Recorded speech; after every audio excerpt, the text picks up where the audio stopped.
Hello and a warm welcome here to Barca Update, and today I'm gonna be talking about three things. Three things we learned from Barcelona's preseason. But before I start, it would mean a word to me if you go down, subscribe to the channel if you haven't already, and give a thumbs up. So let's do it. Barcelona ended their preseason tour of the United States on a slightly poor note after failing to a 4-3 penalty shootout defeat at the hands of Milan. But look guys, here's what we learned from their meeting in Connecticut. The very first point is that Robert Lewandowski is still a game changer. Despite being like almost 36 years old, Lewandowski still commands the pitch for Barca. Blaugrana goals yesterday came from Lewandowski. And then there's a moment where like he has like a flick onto Pau Victor's offside chance that would have been an immense assist. And this is why he still leads the attacking line, because his presence and his skill in front of goal is outstanding. Move on to the second point, but it's a negative point, because Barcelona, they may need to rethink their midfield situation. You cannot go into this season without having a solid holding midfield player. You can't. I'm sorry, Christensen isn't the guy.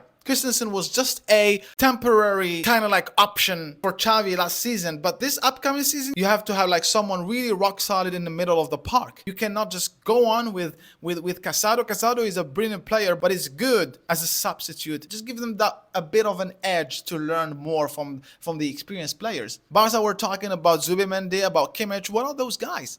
What are they now?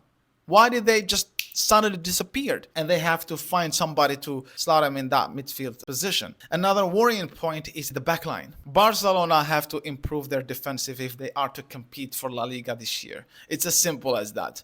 I mean, in attack, we're not bad, we're not terrible. We have some really good characters and good players that can find the back of the net, but the defense needs some work. Time is running out though, and improving the defensive line is the only way Barca can stand a chance.